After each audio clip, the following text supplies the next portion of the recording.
I'm a PhD student at the University of Portsmouth, and I am IT manager of Base University in Abuja. My slide is having two parts. In the first part, I will talk about my research, my PhD research background. Then in the second part, I will talk about the paper I'm presenting here. Okay, this is a map of Africa. Nigeria is located in the West African region. This is Jigawa, Nigerian map. This is Jigawa, where I'm having my case study. So my research title is ICT for the case study of Jigawa state government. Jigawa state is located in the northwest part of the country. It has a population of about 4.3 million, which is quite huge.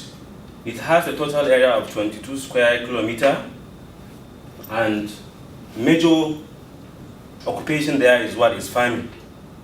And it is having the lowest GDP. It's having the lowest GDP in the country, and it's the first state to set up Ministry of Science and Technology in the country.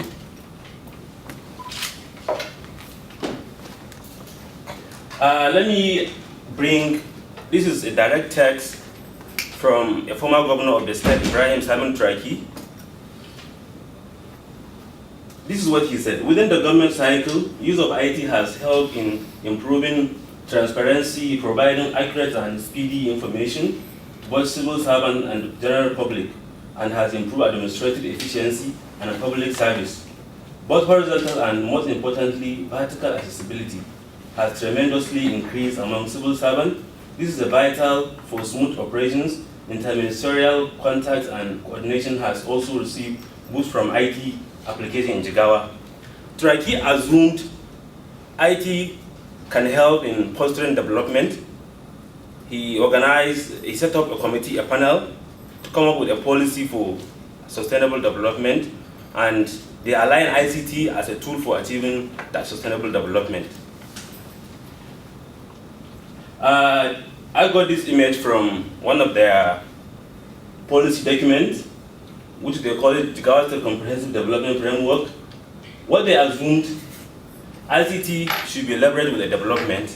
If that is happening, there is a potential for economic, political, and socio-cultural development. It will also facilitate access to information, and it will reduce extreme poverty. Jigawa State is rated among the most poorest states in Nigeria. As you are aware, Nigeria is a mono-economic country. The whole economy depends on crude oil, and Jigawa State has no crude oil. So it's highly rated as a poor state. So as a proactive measure, the government feels ICT can be used as a tool for achieving sustainable development. And he assumed these aims and objectives will be achieved through using ICT for development. In the policy document, they set up two major targets: the primary target and the secondary target. In the primary target, they wanted to achieve annual income of $1.2 million beginning year 2013 from ICT sector. They also wanted to train 500 ICT graduates beginning from 2010 to 2012. In the secondary objectives, they wanted to achieve 100% computer literacy among the public service staff and 25% among the general public of the state. They also want to achieve 100% computerization of the government operations, that is e-government. Through this, I highlighted two issues here: to produce an average of 500 ICT graduates per year at a degree level and master's level, then to achieve 100% computer literacy among the public servants. These are my two targets that I want to present today. Okay, I also got this diagram from the policy. This is ICT for development. They assumed they will achieve this through 4 directions. The first direction is through economic management. That is by putting all the infrastructure for ICT services, e-government, and that will foster income generations, because most of the transactions are now conducted physically, and people feel they can't move from maybe from a local government to the state capital. It will take about 200 to 250 kilometers to do a transaction, so they normally forget about doing that transaction. So through computerizing most of the government operations, people can transact online. That will add more revenue to the state. They also want to achieve rural development, education and health. Jigawa is quite a very remote area. So by putting most of the ICT infrastructure, they assume people can learn online, they can have access to better health facility and other stuff, and security challenge. As you are aware, there is so many security challenges in Nigeria, so they also assume through ICT they can achieve a better security and other security challenge. Agriculture, as you can see in my previous slides, the Jigawa state population depends largely on agriculture. So there is a very poor demand-supply issues. Farmers can cultivate very large amount of product, but they normally throw away the product at a very cheaper price. So through ICT, they assumed it will provide an avenue through which farmers can offer their product at a very competitive rate. As part of the state policy, they set up 5 targets, where I can say they implemented 5 major ICT for the project. The Jigawa Galaxy ITT company, this is a company that handles most of the hardware installation and procurement, and they also provide broadband internet access to most of the remote locations. Then they set up 27 computer training centers in each of the local government that offer basic computer literacy training from certificate to diploma level. They also bought a master franchise from informatics in Singapore. Sorry. Okay, let me. This is my research aim. My research aim is to evaluate the effectiveness of Jigawa State ICT body intervention packages. So for this paper, I'm presenting, okay, this is my research methodology, this is my research design. Okay. Well, you surely can show a bit, sure. Please do so. Which one? These minutes. Go back? Yeah. Show okay, this is yeah, I'm sorry that I'm hurrying you up, but really, this is important matter. And show us, please, what you're doing. This is my methodology. Excuse me. Yeah, what? Yeah. Exactly. Okay, this is my research objectives. As I have said, maybe I have to go back to my former slide. This is the Jigawa state government. You understand? Many state governments in the country have already come to Jigawa state government to learn what they have done. You can see all these red dots. They are all states that have replicated similar policy of Jigawa state. Nobody have conducted a research to find out the success or the failure of the policy. So I feel it is of paramount importance to do the evaluative study. Okay, this is my research objectives. My first research objective is to underpin issues associated with the Jigawa State ICT policy, because when you search internet or you search literature, you cannot get any right information about the policy. Everything you can see is a political saying. The government, maybe the commissioners, they keep saying so much about Jigawa State ICT policy. We are doing this, but from the supply, from the demand side, nobody has said nothing. Nobody has conducted a research. There is no academic evidence to evaluate the policy in general, and there is high demand for ICT project evaluation. Okay. Yeah, so that's why I'm undertaking my research. So when you look at this, this is my research design. I try to do research in 3 pairs. In the first pair, I want to reveal issues associated with the policy, which I have conducted a pilot study in for the Jigawa State policy. I have also, part of what I'm presenting today is, I'm analyzing the current reality of one of the most present policy the state government have been agitating is ICT literacy. So I want to look at the current situation of the centers. They have established 27 computer training centers. to train the public. So what I'm looking at, this is the background of the centers. The center is, the state established 27 computer training centers in 2005, which is more than 8 years old now. And when I went to the state government, I could not even get a data about the centers. I wanted to get a phone number or an email for all the center managers. So the government officer said they don't have such information. So I have to take a survey to visit some of the strategic areas and get connected with the center managers managing the centers. Okay.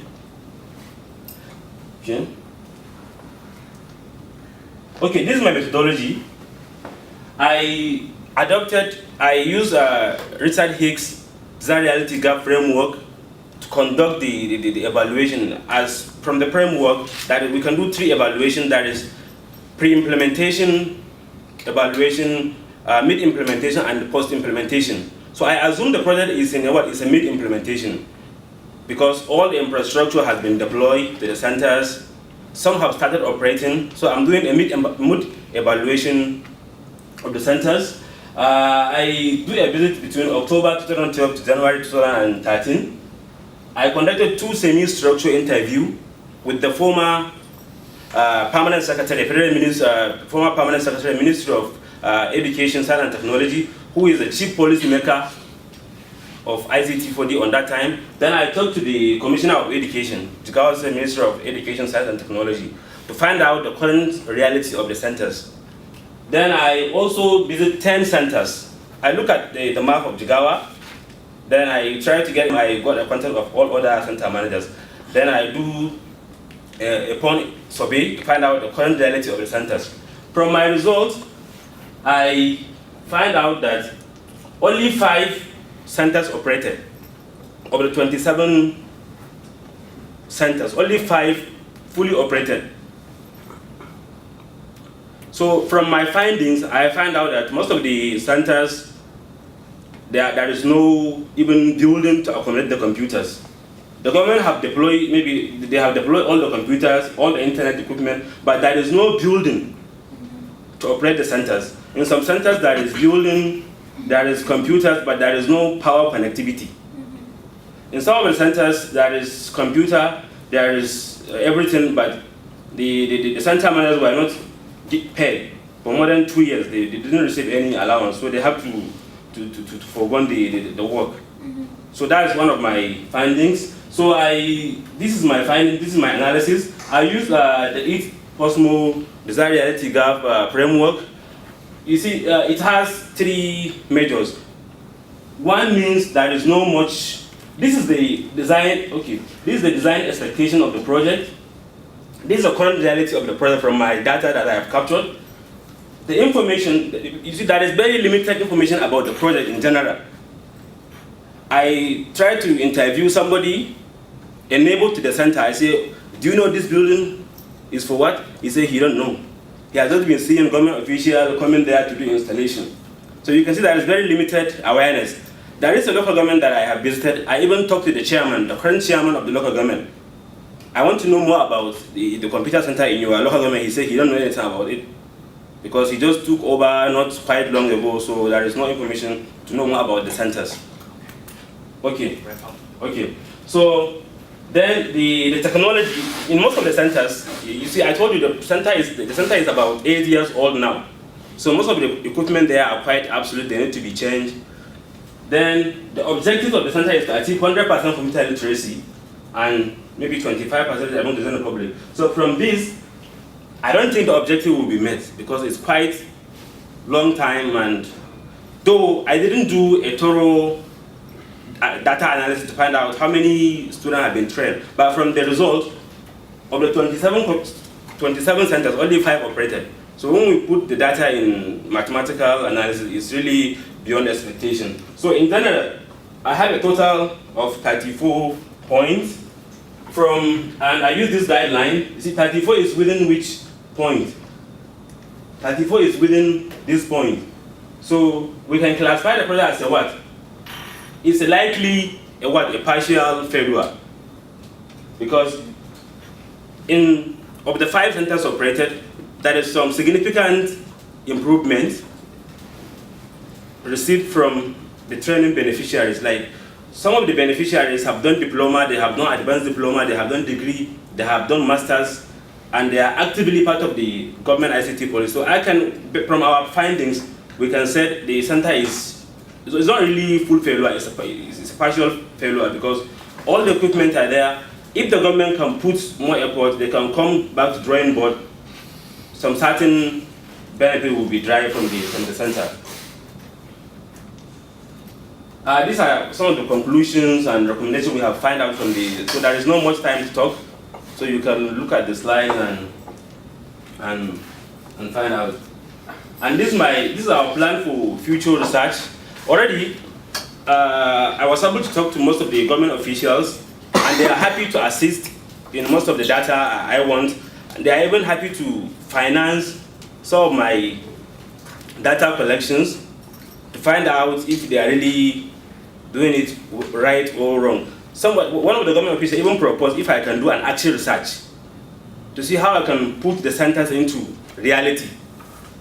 He was very much interested in my research. Sometimes whenever he comes to the state capital, federal capital, he normally calls me to find out how am I doing with my research.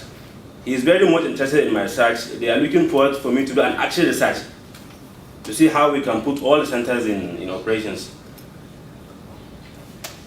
Thank you very much.